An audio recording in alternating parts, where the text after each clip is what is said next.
Quasar's toggle components. Are you having trouble in implementing your Quasar toggle, or are you having trouble making a cute toggle type of element? Well, in this video, we're going to do just that. We're going to implement our own toggle button as well as to customize our own toggle buttons, including some cute and neat little features. Excited? Let's go! Before we start creating our very own toggle, let us first ask the question, what is a toggle, right? So, what is a toggle indeed? Think of it this way. Imagine you are taking a look at your home's light switch, right? Imagine a typical switch which has a on and an off feature, right? So, you can turn it on in order to make the lights turn on, and then you can set it to off to make the lights go off. So, imagine that you have several switches of those in your living room, for example. So you have, let's say, 5 switches which controls different light sets. So if you turn on a single switch, a certain light bulb will display a light, or rather will turn on, and then if you turn on another switch, another set of lights will turn on. Quasar's toggle feature behaves similarly. So it allows you to toggle an element's on and off state, or rather, based on Quasar's definition itself, the QToggle component is another basic element for user input. So it can be used for turning settings, features, or true or false values on or off.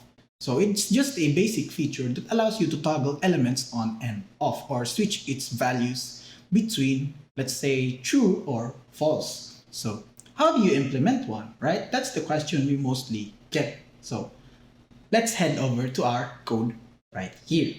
So in this example, you can see that we have a basic form which was the continuation of the previous video. So if you haven't watched that yet, be sure to check it out. So in this video, we're going to create our own toggle, right? So the first step in creating your very own toggle is first, obviously, we're going to implement first our own, Quasar toggle in its most basic feature. So in order to create a toggle component, first you need to create a div. So let's create just that. So we have a div here. So let's see.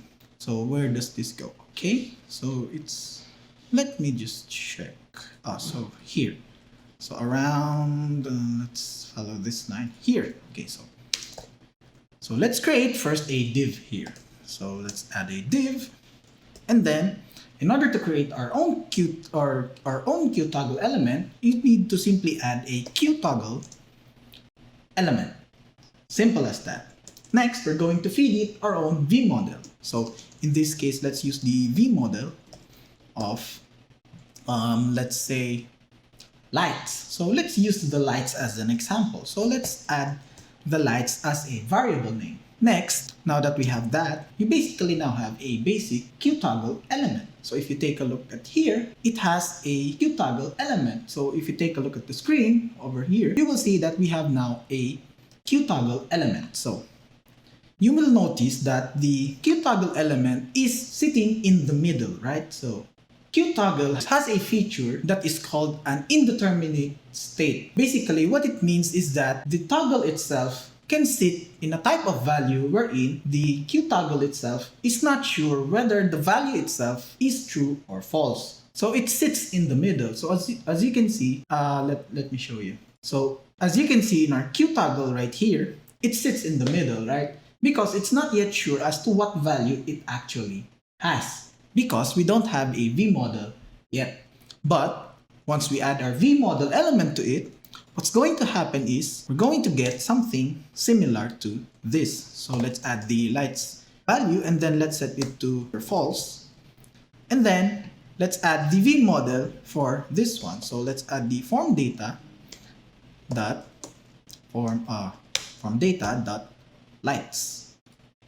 So once we do that, what we're going to have is something like this. So now, as you can see, our QToggle sits in the leftmost section. That means that the QToggle element now recognizes the value false as the actual value of the toggle. And if you turn it on, it's going to set it to true. So in order to show you what the actual value of this component is, let's preview it right here. So let's add the form data that lights right here.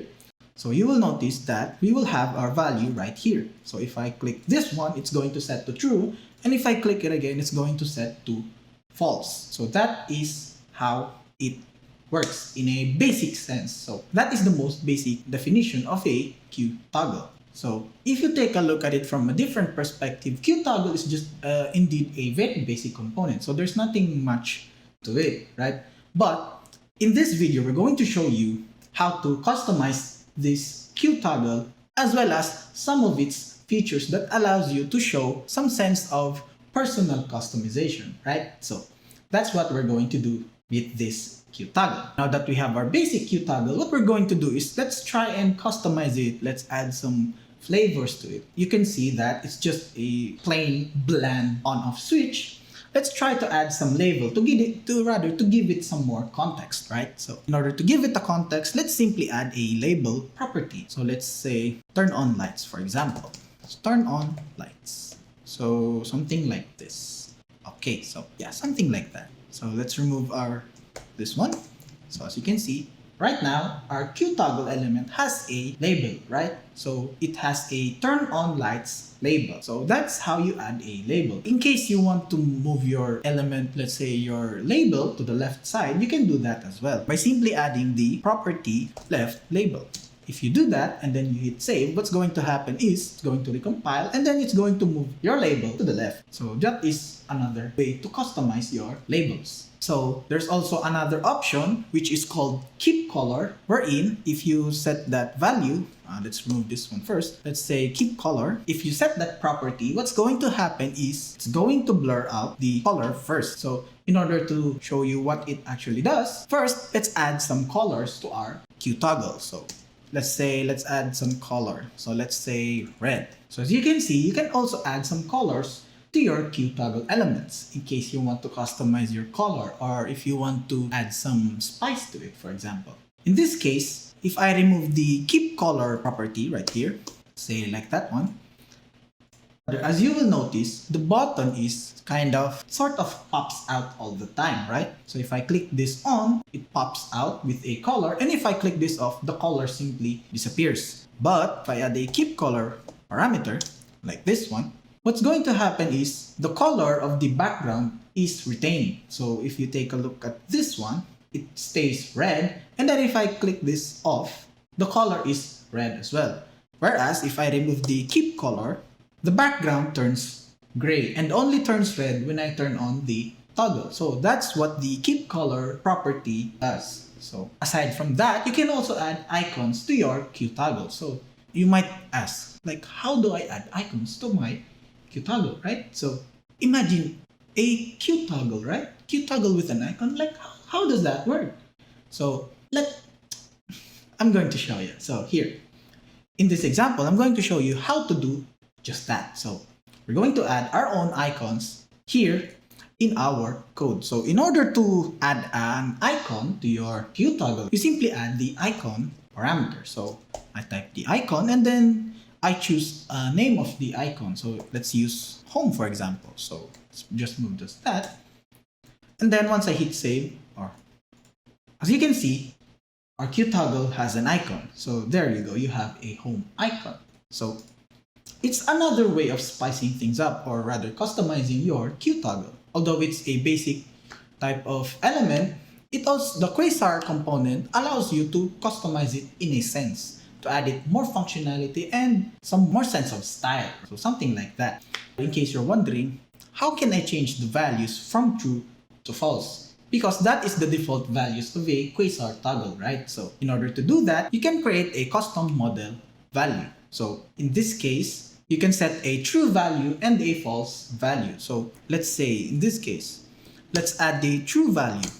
Let's say true, for example, right? So let's say true. And then the false value is false, for example. So what is going to happen is so it doesn't know the actual value yet.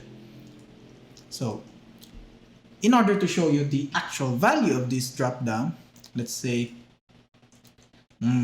correct for example, and then something like that. And then let's set this to incorrect, for example.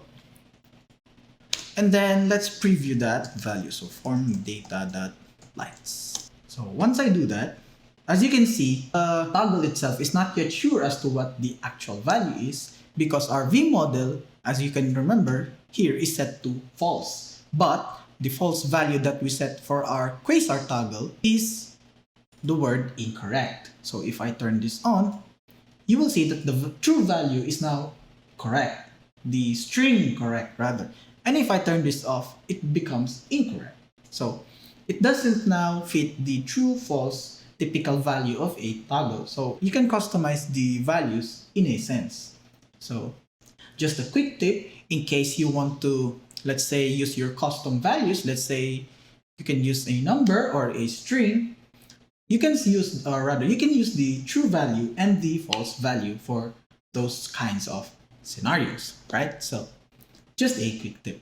Aside from that, you can also add the indeterminate states. What is an indeterminate state? So basically, as you can see from our previous scenarios, there are instances where the toggle itself does not know the actual value just yet. For example, here we set our value to false, right? So in this case, the lights initial value or the V model's initial value for the QToggle is false. But as you will notice, we just changed the values, right? We used correct as well as incorrect. So how will that fit into the toggle itself, right? So at this point in time, the QToggle is not sure whether your value is true or false.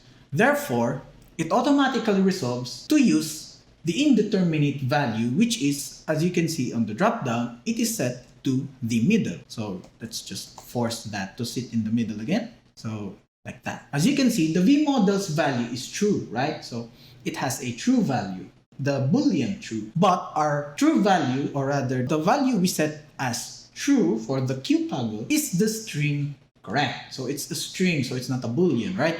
And then we set the false value to incorrect, which is another string, right? So we have two strings.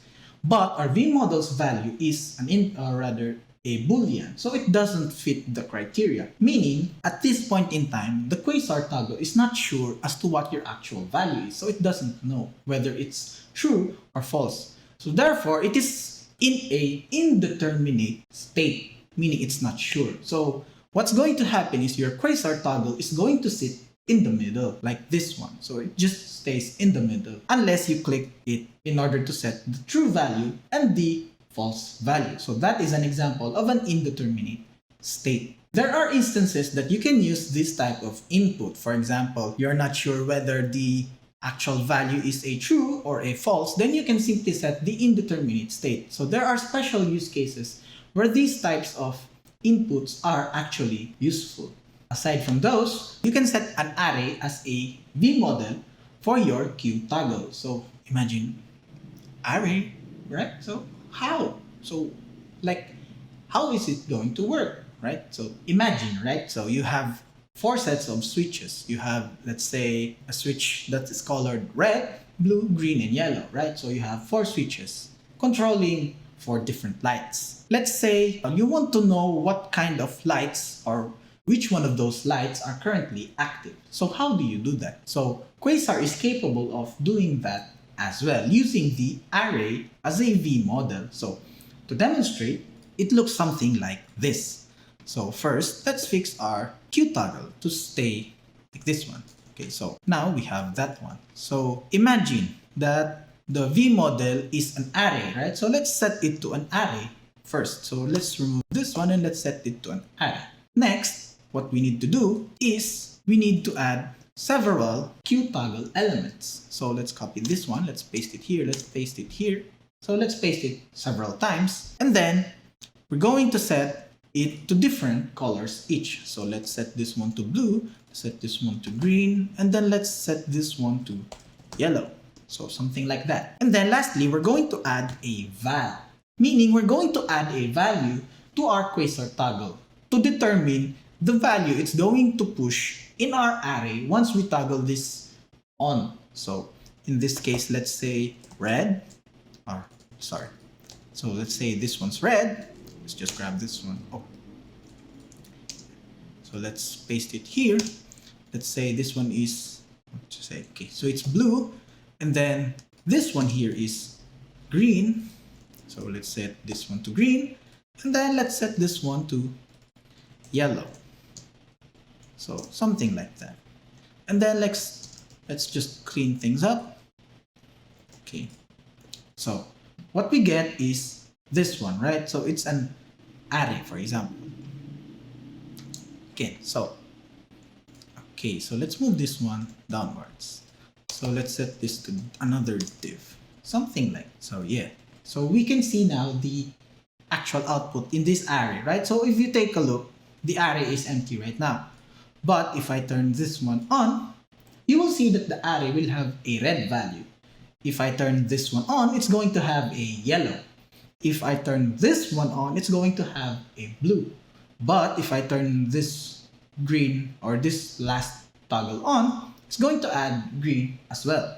So what if I remove one item? So if I, let's say, turn off the red one, it's going to remove the red one from your array. Let's say, let's turn off the green one. We are left with a yellow plus blue, as you can see in our array. So Quasar is capable of doing those kinds of things as well. There are instances which are very, very common in these types of scenarios. For example, you want to, let's say, you have a set of configurations and you have a toggle for each one of those. So you can simply just set an array and then assign a value to that QToggle and then just flip the switch, just keep flipping the switch on and off to trigger certain values inside your vModel, which is an array. So that is one useful feature of the Quasar toggle. Aside from that, you can also set your Quasar toggle component to a dark mode. So if you set this one to dark, like this one, you're going to get a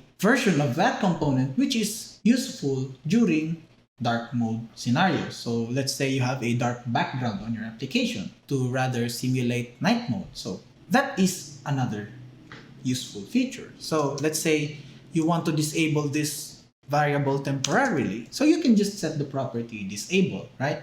So once you do that, I can't click on this value anymore. So that is another property of the Quasar toggle. So aside from disabling, you can also set the sizes. So let's say I want to make this red toggle bigger. Let's simply set the size to, let's say, XL, for example. So if I do that, I'm going to get a very huge type of toggle. So if you can see, I have a huge toggle right here. Let's say I set it to XS, the opposite, we're going to get a very small component, right? So are you having difficulty so far in implementing the QToggle component? If you have any questions, please don't hesitate to leave a comment down below. So we will be helping you in case you have some troubles. So please don't hesitate. So going back, let's say you have a several type of options, right? You have, imagine something like an options list, right? So you want to have those options, let's say 3 options to have a toggle.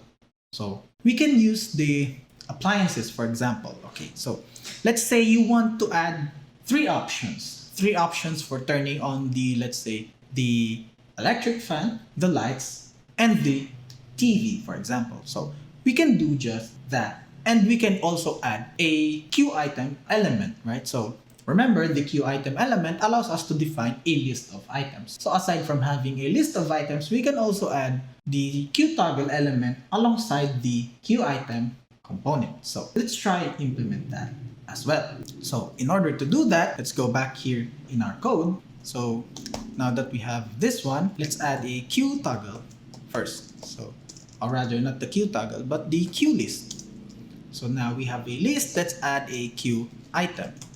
And let's add a QItem section in order to denote a section. And then what we're going to do next is we're going to add a label inside the section. So QItem label.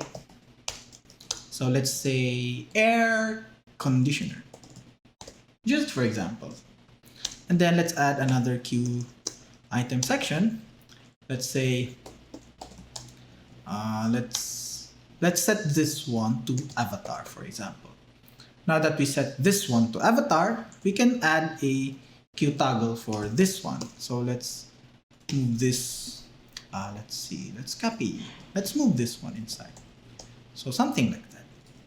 So something like that. So let's just keep the V model as is because we know that it's working, right? So there's no need to change it that much. So let's just duplicate this item again to denote another item, and then let's move the QToggle, which is the blue one, inside of this one to replace the value. So instead of air conditioner, let's say it's the lights this time. So let's copy this again, or rather, let's duplicate this line again, and then let's move this third QToggle inside here. No? So let's paste it there, and then let's delete this one, remove this one. Let's just align. There we go. Let's align this one here, and then let's see. Am I aligned properly? Okay. Am I aligned properly? I think so. Works. So let's see. This one, and then this one. Okay.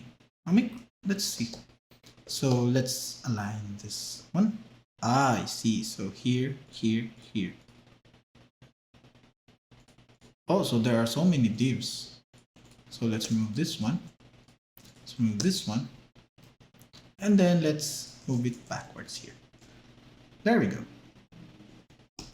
So let's just remove the label for now in order to make this much cleaner. And then lastly, we're going to, let's remove these sides for this one. So there you go. So as you can see, now that we have now we have a set of Q items in combination with toggles. So we can add further labels here. So let's add Q item label. Let's set it to caption. Turns on the air conditioner. And then let's just copy this line, and then let's move it here. Then let's set this one to lights. And then let's copy it here again. Let's set this one to TV, and let's rename this to TV.